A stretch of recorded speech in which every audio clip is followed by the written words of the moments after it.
AICC ಅಧ್ಯಕ್ಷರನ್ನ ಭೇಟಿ ಮಾಡಿದ್ದಾರೆ KPCC ಅಧ್ಯಕ್ಷರು. ಎಐಸಿಸಿ ಅಧ್ಯಕ್ಷರಾಗಿರುವಂತಹ ಮಲ್ಲಿಕಾರ್ಜುನ್ ಖರ್ಗೆ ಅವರನ್ನ ಕೆಪಿಸಿಸಿ ಅಧ್ಯಕ್ಷರಾಗಿರುವಂತಹ ಡಿಕೆ ಶಿವಕುಮಾರ್ ಅವರು ಇವತ್ತು ಅವರ ನಿವಾಸಕ್ಕೆ ತೆರಳಿ ಭೇಟಿ ಮಾಡಿ ಕೆಲ ಕಾಲ ಚರ್ಚೆಯನ್ನ ನಡೆಸಿದ್ದಾರೆ.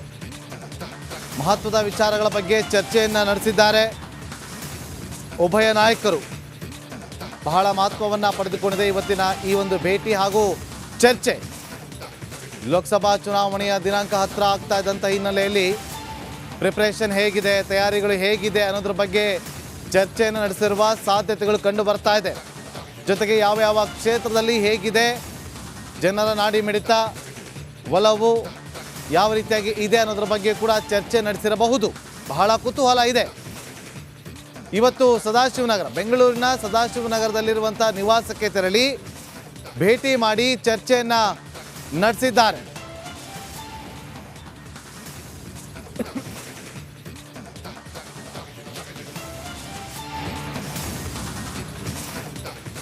ಲೋಕ ಅಖಾಡದಲ್ಲಿ ಡಿಕೆಶಿ ಒಕ್ಕಲಿಗ ಅಸ್ತ್ರವನ್ನ ಪ್ರಯೋಗ ಮಾಡಿದ್ರು. ಇನ್ನು ಈ ವಿಚಾರಕ್ಕೆ ಸಂಬಂಧಪಟ್ಟಂತೆ ಬಿಜೆಪಿಗರ ವಿರುದ್ಧ ಕೂಡ ಕಿಡಿಕಾರಿದ್ದಾರೆ ಡಿಕೆ ಶಿವಕುಮಾರ್. ಮೈತ್ರಿ ಒಕ್ಕಲಿಗ ಅಸ್ತ್ರಕ್ಕೆ ಡಿಕೆ ಶಿವಕುಮಾರ್ ಗುಡುಗಿದ್ದಾರೆ.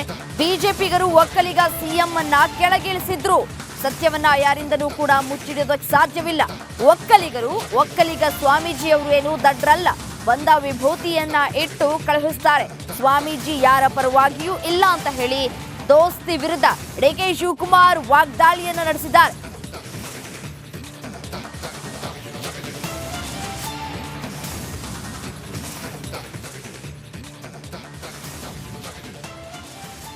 ಒಕ್ಕಲಿಗರು ದಡ್ರಲ್ಲ, ಒಕ್ಕಲಿಗರ ಸ್ವಾಮಿಗಳು ದಡ್ರಲ್ಲ ಅಂತ ಆಯ್ತು. ಅವರು ಏನು ದಡ್ರಲ್ಲ, ಬರ್ತಾರೆ, ಆಶೀರ್ವಾದ ಮಾಡ್ತಾರೆ, ವಿಭೂತಿ ಇಡ್ತಾರೆ, ಹೂನಾರಾಗ್ತಾರೆ, ಕಳಿಸ್ತಾರೆ. ಸಮಾಜ ಇದ್ದಲ್ಲ, ಸಮಾಜ ಅವರು ನಮ್ಮ ಪರನೂ ಮಾಡೋದಿಲ್ಲ, ಅವ್ರ ಪರನೂ ಮಾಡೋದಿಲ್ಲ. ನನಗೆ ಗೊತ್ತಿದೆ ಅದು. I can't do that. ಒಕ್ಕಲಿಗರನ್ನ ಚೀಫ್ ಮಿನಿಸ್ಟರ್ ಇಳಿಸಿದ್ರಲ್ಲ, ಅದು ಕೇಳಬೇಕು. ಯಾರು ಅಲ್ಲಿ ಹೋಗಿದ್ರಲ್ಲ, ಅವರೇ ತಾನೇ ಇಳಿಸಿದ್ದು. ಯಾರು ಸತ್ಯನ ಮುಚ್ಚಕ್ಕಾಗಲ್ವಲ್ಲ. ಆಗ ದೇವೇಗೌಡರು ಏನ್ ಹೇಳಿದ್ರು, ಅವ್ರ ಮೇಲೆ ಏನ್ ಹೇಳಿದ್ರು, ಯಡಿಯೂರಪ್ಪನವರು. ಹುಬ್ಳಿ ಧಾರವಾಡ ಲೋಕಸಭಾ ಕ್ಷೇತ್ರ ಹೈ ವೋಲ್ಟೇಜ್ ಆಗಿದೆ. ಕಾರಣ ಪಕ್ಷೇತರವಾಗಿ ಸ್ಪರ್ಧೆ ಮಾಡ್ತೀವಿ ಅಂತೇಳಿ ದಿಂಗಾಲೇಶ್ವರ ಶ್ರೀಗಳು ಹೇಳಿಕೆಯನ್ನ ಕೊಟ್ಟಿದ್ರು. ಡಿಸಿಎಂ ಡಿಕೆ ಶಿವಕುಮಾರ್ ಅವರು ಕೂಡ ಒಲವನ್ನ ತೋರಿಸಿದ್ರು. ಈಗ ಕಾಂಗ್ರೆಸ್ ಅಭ್ಯರ್ಥಿ ವಿನೋದ್ ಅಸೋಟಿ ಪರ ಸಚಿವ ಸಂತೋಷ್ ಲಾಡ್ ಬ್ಯಾಟಿಂಗ್ ಅನ್ನ ಮಾಡಿದ್ದಾರೆ. ದಿಂಗಾಲೇಶ್ವರ ಶ್ರೀಗಳಿಗೆ ಕಾಂಗ್ರೆಸ್ ಟಿಕೆಟ್ ನೀಡೋದಕ್ಕೆ ಅಪಸ್ವರ ಎತ್ತಿದ್ದಾರೆ. ಪಕ್ಷದ ಅಧ್ಯಕ್ಷರು ಏನು ಹೇಳಿದ್ದಾರೆ ಅಂತ ಗೊತ್ತಿಲ್ಲ. ಈಗಾಗಲೇ ಅಸೋಟಿ ಪರ ಪ್ರಚಾರವನ್ನ ಮಾಡ್ತಾ ಇದ್ದೀವಿ. 70% ಭಾಗ ನಾವು ಪ್ರಚಾರವನ್ನ ಮಾಡಿ ಆಗಿದೆ. ಇದಕ್ಕೆಲ್ಲ ಡಿಕೆಶಿ ಅವರೇ ಉತ್ತರವನ್ನ ಕೊಡಬೇಕು ಅಂತ ಧಾರವಾಡದಲ್ಲಿ ಸಚಿವ ಸಂತೋಷ್ ಲಾಡ್ ಅವರು ಹೇಳಿಕೆಯನ್ನು ಕೊಟ್ಟಿದ್ದಾರೆ. ಕೇಳಿ. ಫೈಟ್ ಮಾಡ್ದಂಗೆ ಆಗುತ್ತೆ. ಯಾಕಂದ್ರೆ ನಾವ್ಯಾಕೆ ಅಲ್ಲ, ಸ್ವಾಮೀಜಿಗೆ ನನಗೆ ಅತ್ಯಂತ ಗೌರವ ಇದೆ. I respect him a lot. ಈ ಥರ ಮಾತನಾಡ್ತಕ್ಕಂಥದ್ದು ಸರಿಯಲ್ಲ ಅಂತ ನನ್ನ ವೈಯಕ್ತಿಕ ಅಭಿಪ್ರಾಯ. ರಿಕ್ವೆಸ್ಟ್ ಸ್ವಾಮೀಜಿ, ಒನ್ಲಿ ರಿಕ್ವೆಸ್ಟ್ ಮಾಡ್ಬೋದು. ಬಿಕಾಸ್ ಈ ಥರ ಹೇಳಿದರೆ ಏನಂತ ಗೊತ್ತಾ, ಯಾರ್ದೋ ಒಂದು ಇಂಟಿಗ್ರಿಟಿ ಮೇಲೆ ಕೂಡ ಡೌಟ್ ಮಾಡ್ದಂಗೆ ಆಗುತ್ತೆ. ಯಾಕಂದ್ರೆ ನಾವ್ಯಾಕೆ ಲೂಸ್ ಕ್ಯಾಂಡಿಡೇಟ್ ಹಾಕ್ಸೋಣ. ಈಗ ಸ್ವಾಮೀಜಿಗೆ ಇಂಟ್ರೆಸ್ಟ್ ಬಂದಿದೆ. ಸ್ವಾಮೀಜಿ ಇಲ್ಲದ್ರು ಕೂಡ ನಾವು ಫೈಟ್ ಮಾಡ್ತಿದ್ವಲ್ಲ.